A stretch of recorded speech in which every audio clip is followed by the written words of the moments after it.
లేకపోవడం వల్ల కృష్ణా గోదావరి నదుల్లో జరుగుతున్న అన్యాయం ఏందో స్పష్టంగా ప్రజలకు అర్థమైంది.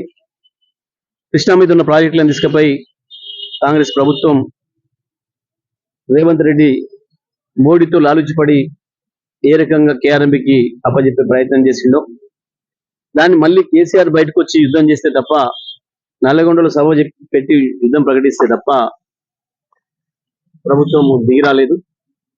తెల్లవారు వచ్చి మేము అప్పచెప్పం అని చెప్పి అసెంబ్లీలో తీర్మానం పెట్టాల్సిన పరిస్థితి వచ్చింది అంటే అది కేవలం కేసీఆర్ పోరాటం వల్ల, బీఆర్ఎస్ పోరాటం వల్ల.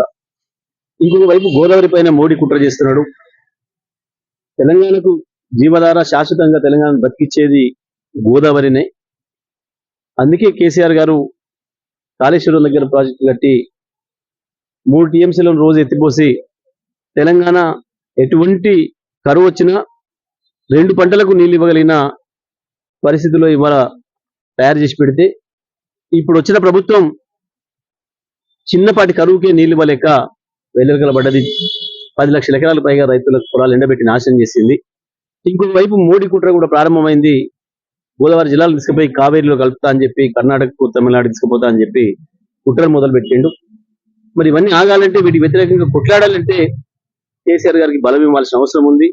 తెలంగాణ ప్రజలు మేము కేసీఆర్ వెంటనే ఉన్నాం, మా గొంతు కేసీఆర్ అని చెప్పాల్సిన అవసరం ఉంది.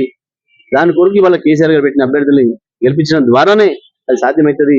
రేపు పార్లమెంట్ లో కొట్టాలన్నా, రేపు రాబోయే సంకీర్ణ ప్రభుత్వంలో మన పాత్ర ఉంటేనే కేంద్రంలో కూడా మనం అనుకున్నట్లుగా కేసీఆర్ గారు నిలపగలుగుతాడు, మన హక్కుల్ని కాపాడగలుగుతాడు.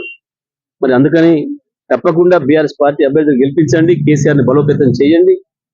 కేసీఆర్ చేతికి మీరు 16 మంది ఎంపీలు కనుక అందించగలిగితే తప్పకుండా ఈ రాష్ట్ర ప్రయోజనాల్ని కేసీఆర్ కాపాడతాడు. ఇది మనకు అనేక సందర్భాల్లో రుజువైంది. 2001లో ఉద్యమం ప్రారంభించిన రోజు నుంచి ఇప్పటి వరకు సాగర్ లో జరుగుతున్న అన్యాయం కావచ్చు, కృష్ణానది నీళ్లలో జరుగుతున్న అన్యాయం కావచ్చు, మహబూబ్ నగర్, నల్గొండ జిల్లాలను ఎండబెట్టిన సందర్భంలో కావచ్చు, ప్రతి సందర్భంలో కేసీఆర్ కొట్లాడితేనే తెలంగాణ రైతాంగానికి లాభం జరిగింది, మేలు జరిగింది. ఇవాళ మనం తాగే మంచినీళ్లు కూడా మనం కోల్పోయే పరిస్థితి వచ్చింది. మళ్ళీ నల్గొండ జిల్లాలో ఫ్లోరిన్ మహమ్మారి కబలించే పరిస్థితి వస్తుంది. కాంగ్రెస్ ప్రభుత్వంలో వీళ్ళకి సోయి లేదు, ప్రజల పట్ల ఏమాత్రం ప్రేమ లేదు. కేవలం పదవుల్ని వాళ్ళ అవసరాల కొరకు వాడుకునే పార్టీ కాంగ్రెస్ పార్టీ. ప్రజల మధ్యలో చిచ్చు పెట్టే పార్టీ బీజేపీ పార్టీ.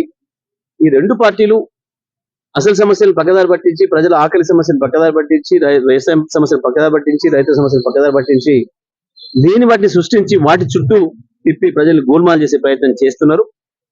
ఇద్దరు తోడు దొంగలే. మోడీ అండ్ రేవంత్ ఇద్దరు కూడా చోటబాయ్ బడేబాయ్ వాళ్ళు పెట్టుకున్న పేర్లే. ఇద్దరు కలిసి ఈ తెలంగాణ ప్రజలను కూడా మోసం చేసిన సందర్భంలో కేసీఆర్ నాయకత్వమే మనకు శ్రీరామ రక్ష. కేసీఆర్ ఉండడం అనేది తెలంగాణ ప్రజలకు ఇవాళ చారిత్రక అవసరం. అందుకే మా అభ్యర్థులకు ఓటు వేయండి, కారు గుర్తు మీద ఓటు వేయండి అని చెప్పి మా కార్యకర్తలు ఇంటికి కూడా ప్రచారం చేస్తా ఉన్నారు. నేను మనం చూసినాం, కేసీఆర్ గారు నేత కార్మికులకు సంబంధించి